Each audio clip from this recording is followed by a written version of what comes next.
Welcome back to my channel. ಹೊಸದಾಗಿ channel ನೋಡ್ತಾ ಇದ್ದರೆ ಸಬ್ಸ್ಕ್ರೈಬ್ ಮಾಡಿಕೊಂಡು ಸಪೋರ್ಟ್ ಮಾಡಿ.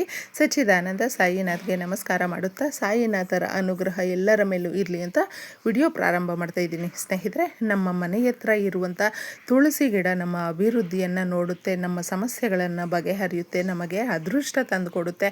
ಏಕೆಂದರೆ ಸಂಪತ್ತಿಗೆ ಅಧಿದೇವತೆ ಆಗಿರುವಂಥ ಶ್ರೀ ಮಹಾಲಕ್ಷ್ಮಿಯ ತುಳಸಿ ಗಿಡದಲ್ಲಿ ಇರುವಂಥದ್ದು. ತುಳಸಿ ಮಾತೆಯನ್ನು ನಾವು ಲಕ್ಷ್ಮೀ ದೇವಿ ಅಂತ ಕರೆಯೋದ್ರಿಂದ ಈ ದಿನ ಶನಿವಾರ, ಏಕೆಂದರೆ ಕಲಿಯುಗದ ಭಗವಂತನು ಶ್ರೀ ಮಹಾವಿಷ್ಣುವಿನ ದಿನ ಅಂತ ಹೇಳ್ತೀವಿ. ಈ ದಿನಕ್ಕೆ ಶಕ್ತಿ ಜಾಸ್ತಿ ಇರುತ್ತೆ. ಎಷ್ಟೋ ಜನಕ್ಕೆ ಆ ಒಂದು ಆಂಜನೇಯ ಸ್ವಾಮಿಯನ್ನು ಪೂಜೆ ಮಾಡಬೇಕು ಅಂತ ಇಷ್ಟಪಡುವಂಥವರು ಕೂಡ ಈ ದಿನದಲ್ಲೇ ನೀವು ಆರಾಧನೆ ಮಾಡಿ. ಹಾಗೂ ನಮ್ಮ ಜೀವನದಲ್ಲಿ ಶಿಸ್ತನ್ನು ಬೆಳೆಸೋದಕ್ಕೆ ಎಷ್ಟೇ ಕಷ್ಟ ಬಂದರೂ ಕೂಡ ಕುಗ್ಗೋಗದೆ ನಾವು ಶಿಸ್ತನ್ನು ಫಾಲೋ ಮಾಡುವಂಥದ್ದು ಅಂದರೆ ಶನಿವಾರ ನಾವು ಪೂಜೆ ಮಾಡುವಂಥ ಶನಿದೇವರ ವಾರ ಅಂತ ಹೇಳ್ತೀವಿ. ಈ ಶನಿವಾರದ ದಿನಗಳಲ್ಲಿ ಕೆಲವು ವಸ್ತುಗಳನ್ನು ಮನೆಗೆ ತಗೊಂಡು ಬರಬೇಡಿ.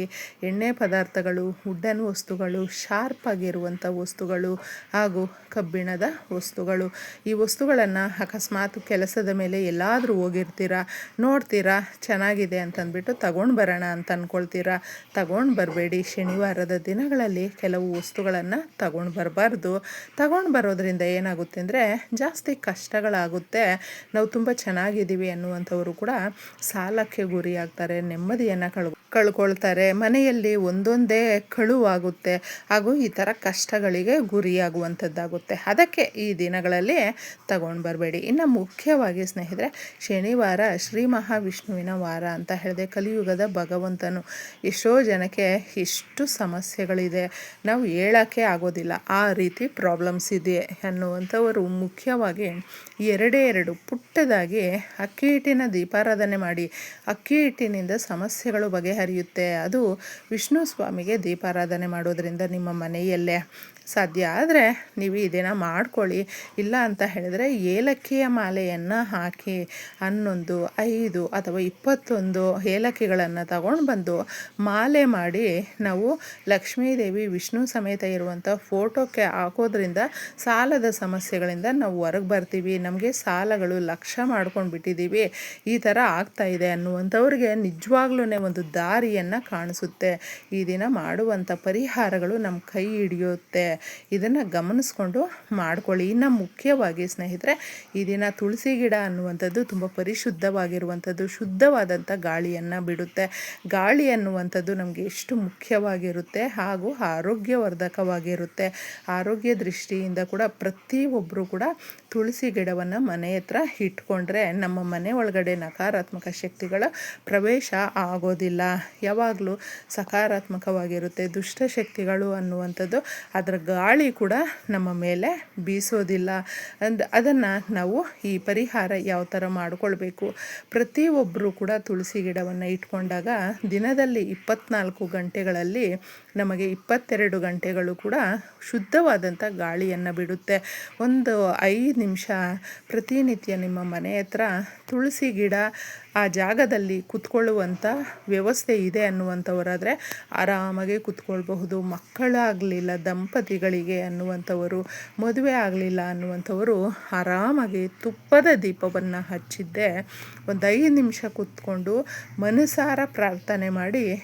ಲಕ್ಷ್ಮೀದೇವಿ ಅಂದರೆ ತುಳಸಿ ಮಾತೆ ತುಂಬಾ ನಮ್ಮ ಸಮಸ್ಯೆಗಳನ್ನು ಬಗೆಹರಿಸ್ತಾಳೆ, ಕೇಳುತ್ತಾಳೆ. ಸ್ನೇಹಿತರೆ, ನಮ್ಮ ಸಮಸ್ಯೆಗಳನ್ನು ನಮ್ಮ ತಾಯಿ ಥರ ನಮ್ಮ ಕಷ್ಟಗಳನ್ನು ಆ ತಾಯಿ ಕೇಳ್ತಾಳೆ, ಪರಿಹಾರ ಕೊಡ್ತಾಳೆ. ಮಾಡ್ಕೊಂಡು ನೋಡಿ. ಇನ್ನು ಮುಖ್ಯವಾಗಿ ಈ ದಿನ ನೀವು ಒಂದು ಚಿಕ್ಕದಾಗಿ ಅರಿಶಿಣವನ್ನು ಸ್ವಲ್ಪ ಪಚ್ಚಕರ್ಪೂರ ಮಿಕ್ಸ್ ಮಾಡಿದ್ದೆ ಉಂಡೆ ಮಾಡಬೇಕು. ಇದನ್ನು ಇಷ್ಟು ಚಿಕ್ಕದಾಗಿ ಒಂದು ಗೋಲಿಯಷ್ಟಾಗಿರಬಹುದು, ಒಂದು ನಿಂಬೆ ಹಣ್ಣಿನಷ್ಟು ಗಾತ್ರದಲ್ಲೇ ಆಗಿರಬಹುದು. ಇದನ್ನು ಒಂದು ಚೂರು ಹಾಲನ್ನು ಮಿಕ್ಸ್ ಮಾಡಿದ್ದೆ ಈ ಥರ ಉಂಡೆ ಮಾಡಿ ನೀವು ತುಳಸಿ ದೇವಿಗೆ ಅರ್ಪಿಸಿ. ಅಂದರೆ ಆ ಬುಡದ ಹತ್ತಿರ ಇಡುವಾಗ ಸ್ವಲ್ಪ ಕುಂಕುಮ ಅಕ್ಷತೆಯನ್ನು ಹಾಕಿ ಇಡೋದ್ರಿಂದ ನಿಮ್ಮ ಮನೆಯಲ್ಲಿ ಎಷ್ಟೇ ಕಠಿಣಾತಿ ಕಠಿಣ ಸಮಸ್ಯೆಗಳಿದ್ರೂ ಕೂಡ ಬಗೆಹರಿಯುತ್ತೆ. ಚಿನ್ನವನ್ನು ತಗೊಳ್ಳುವಂಥ ಯೋಗ ಕೂಡಿ ಬರುತ್ತೆ, ಆಸ್ತಿಯನ್ನು ಮಾಡುವಂಥ ಯೋಗ ಕೂಡಿ ಬರುತ್ತೆ. ಆಸ್ತಿ ಏನೋ ತಂಟೆ ತಾಪತ್ರೆಗಳಿದೆ, ಯಾವಾಗಲೂ ಕೇಸು ಕಚೇರಿ ಅಂತ ಇದೆ ಅಂತ ಹೇಳಿದ್ರೆ ಅಂತಹವರಿಗೆ ದಾರಿಯನ್ನು ಸೂಚಿಸುತ್ತೆ. ಇನ್ನು ಪ್ರತಿಯೊಬ್ಬರಿಗೂ ಕೂಡ ಒಂದಲ್ಲ ಒಂದು ರೀತಿಯಲ್ಲಿ ಹಣಕಾಸಿಗೆ ತುಂಬ ತೊಂದರೆ ಪಡ್ತಾ ಇರ್ತಾರೆ. ಒಂದೊಂದು ರೂಪಾಯಿಗೂ ಕಷ್ಟಪಡ್ತಾ ಇರ್ತಾರೆ.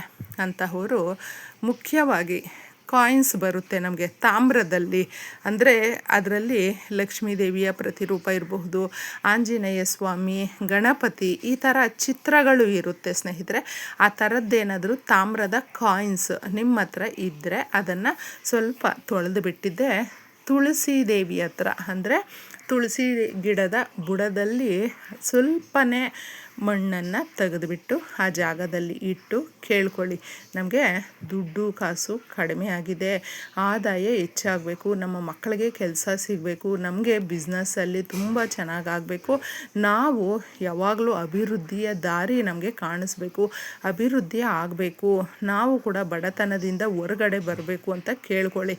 ನಿಮ್ಮ ಹತ್ರ ಆ ಕಾಯಿನ್ಸ್ ಇಲ್ಲ ಅಂತ ಹೇಳಿದ್ರೆ ಅದರ ಬದಲು 5 ರೂಪಾಯಿ ಕಾಯಿನು ಗೋಲ್ಡ್ ಕಲರಲ್ಲಿ ಬರುತ್ತೆ ನೋಡಿ, ಆ ಕಾಯಿನನ್ನು ತಗೊಳ್ಳಿ. ಅರಿಶಿಣದ ನೀರಲ್ಲಿ ಫಸ್ಟು ತೊಳೆದು ಬಿಟ್ಟು ನೀವು ಈ ಪರಿಹಾರವನ್ನು ಮಾಡಿಕೊಳ್ಬೇಕಾಗುತ್ತೆ.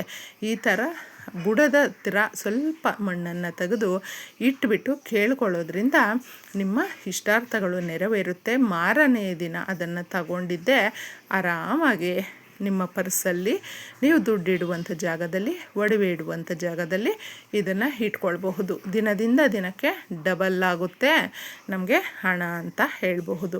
ಇನ್ನು ಮುಖ್ಯವಾಗಿ ನಿಮ್ಮ ಮನೆಯಲ್ಲಿ ಯಾರೇ ಆಗಿರಬಹುದು, ನೀವೇ ಆಗಿರಬಹುದು, ನಿಮ್ಗೆ ಯಾರೋ ಏನೋ ಮಾಡಿಸ್ಬಿಟ್ಟಿದ್ದಾರೆ, ಕೂತ್ಕೊಂಡ್ರು ನಿಂತ್ಕೊಂಡ್ರು, ನಮಗೆ ಆರೋಗ್ಯದಲ್ಲೂ ಹೆಚ್ಚು ಕಡಿಮೆ ಆಗಿದೆ, ಹಾಗೂ ನಮ್ಮನ್ನು ಯಾರೋ ಏನೋ ಮಾಡಿದ್ದಾರೆ ನಮಗೆ ಅನ್ನುವಂಥ ಭಾವನೆ ಗೊತ್ತಾಗುತ್ತೆ. ಅಂತಹವ್ರಿಗೆ ಒಂದು ಆ ಸಿಂಪ್ಟಮ್ಸ್ ಅನ್ನೋದು ಗೊತ್ತಾಗುತ್ತೆ. ಕೆಲವೊಂದು ಎಕ್ಸ್ಪ್ಲೈನ್ ಮಾಡೋದಕ್ಕಾಗೋದಿಲ್ಲ.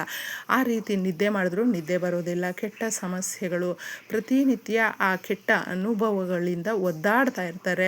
ಬೇರೆಯವ್ರ ಹತ್ರ ನಾವು ಹೇಳೋಣ ಅಂದರೂ ಕೂಡ ನಮಗೆ ಆ ಎಕ್ಸ್ಪೀರಿಯನ್ಸ್ ಆಗ್ತಾ ಇರುತ್ತೆ, ಮನೆಯಲ್ಲಿ ದುಡ್ಡು ಕಾಸಿಂದ ಹಿಡಿದು ಆರೋಗ್ಯದಿಂದ ಹಿಡಿದು. ಅಂತಹವರು ಮುಖ್ಯವಾಗಿ ನಿಮ್ಮ ಒಂದು ಬೇರು ಇರುತ್ತಲ್ವ, ತುಳಸಿಯ ಬೇರು, ಅಂದರೆ ಪೂಜೆಗೆ ಬಳಸುವಂಥ ಬೇರನ್ನು ತಗೊಳ್ಬೇಡಿ.